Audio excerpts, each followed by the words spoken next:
Hey, this is Laura with Jot and Tittle Typewriters. So glad to have you with us. Today I've got a 1958 Royal Aristocrat and we are gonna jump right in.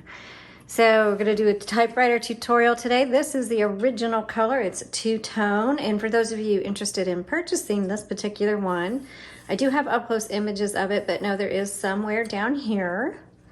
And just some small pieces of wear without, but overall it's in excellent condition on the external side. But let's go ahead and take a look at this particular typewriter. So we are gonna flip this top cover back, and inside you're gonna see the tabs. So not everybody uses tabs, but if you want to indent your paragraph or create columns, then they come in handy for that. And to change them, you just press down and drag to set your tabs, okay? Put that back down. And then this is your carriage. And this is where, right here is where you're gonna be putting your paper. On this side, if you'll see, actually on both sides, a silver lever behind the handle, and you just press that in, and that moves your carriage. Whoops, and the carriage just locked on me, which over here, this is a good example. Right here is carriage lock, and you just flip that up. That unlocks the carriage, so now I can move it. Now the carriage is only gonna move as far as you have the margins set. This has magic margins. So I do have a typewriter tip video that explains it a little bit more, but you just move to your margin, and let's say that's pretty far in, you wanna move it out. So you press down your right side red margin lever while releasing the carriage, and just move it to where you want and then release them both, okay? There you go, now it's over here. Let's go over to the left side, do the same thing, press that in while releasing the carriage. We'll move it out, release, and now your margin is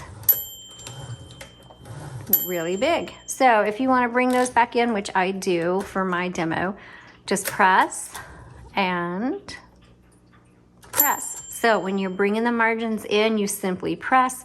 When you're moving them out, you have to hold them down while releasing the carriage. So that's just the difference on the magic margins. Again, I do have a video on this under typewriter tips. Okay, so also right here on the right side, this is your paper release. On the left side, this is your line selector, which determines if it's going to advance when you hit the return handle, 1, 2, or 3 lines. This lever, if you push that in, releases the roller, just loosens it up so that if you want to do subscript, superscript, or if you want to line it up with a lined paper or a checkbox or something like that, it's much easier to do. Just make sure you re-engage it before you keep moving. Now I'm going to move that carriage to the left. I'm going to open the top by pressing the logo, pop, and I'll lift that up so you can see it better. And inside you'll see we've put in a universal ribbon. Now the ribbon we put in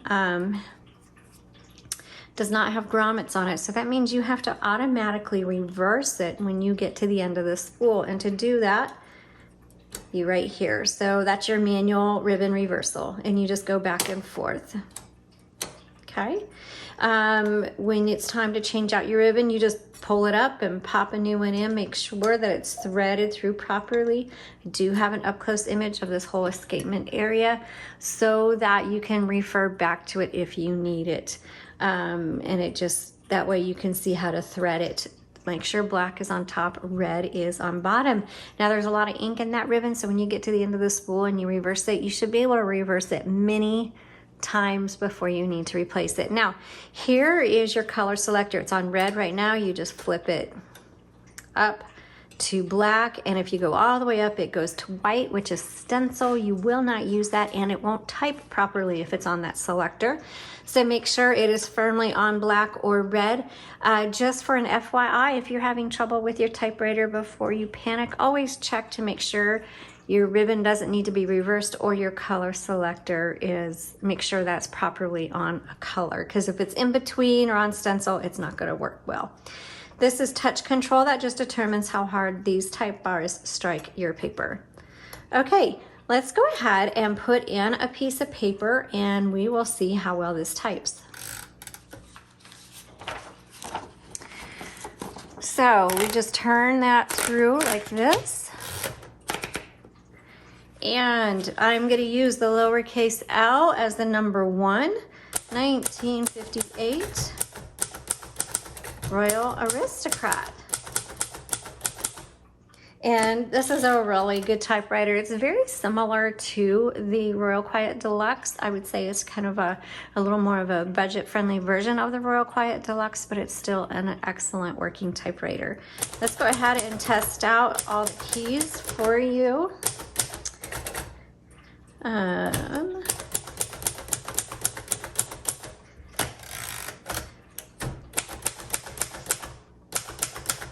This is definitely suitable for beginners. And then also those of you who are somewhat familiar with typewriters, you're still going to enjoy this. This is just it's a nice typewriter to have, and relatively, it's kind of a medium budget typewriter, not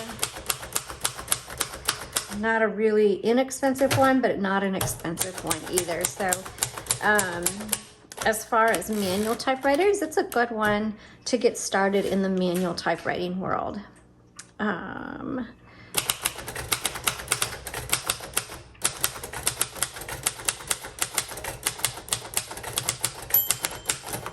Okay, so there is the margin bell saying, hey, you're at the end of your sentence, you need to hit the return handle, but I'm right in the middle of a word, so I want to keep going, and it's going to stop on me. It's like, hey, I'm not going to let you go. So you use margin release, M-A-R-R-E-L right here. I can finish my word and then turn the handle.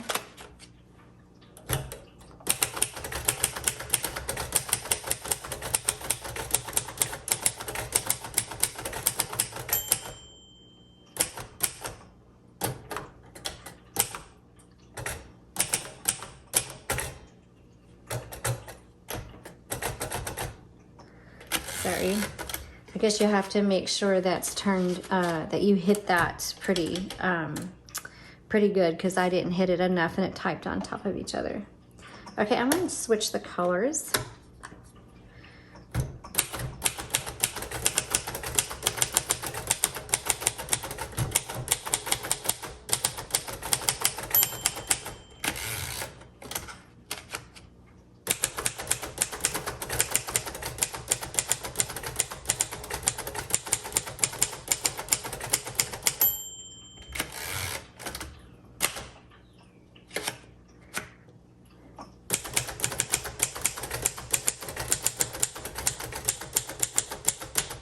So what I've noticed on this one, while it's typing well, this little roller here doesn't want to turn very freely. So it kind of, if you noticed, I kind of had to do this a couple times, and that's because it's not turning with the paper as well. We're going to try to loosen that up, but just note that that's kind of a little quirk with this typewriter. Not a big deal. You just lift it up or press it down, but we will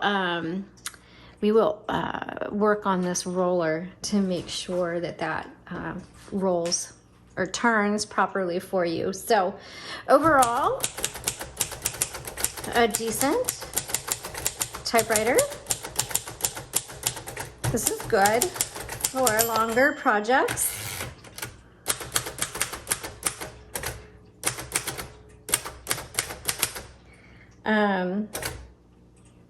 Oops. Oh, Backspace. Oh, and see, I made a mistake. So if you make a mistake, you just type over it. Or if you would rather, you just cross it out. Now remember, Backspace does not erase, it just backspaces. So you can just exit out and retype your word and keep going. That is just part of typewriting. So you kind of just have to embrace that. And well, now it went down. So just know that this is bubbling just a little bit, and it has to do with this roller right here. So yeah, this is a good one. This is probably not one of the best ones I've typed on, but it's still going to be very suitable for you. And I would say definitely usable for your medium-sized projects or even for casual use. So a little bit more budget friendly than a Royal Quiet Deluxe. So if you love the Royal Quiet Deluxe, but you don't like the price point on that, then the Aristocrat is going to be your second best bet. Thanks so much for watching. You all have a blessed day.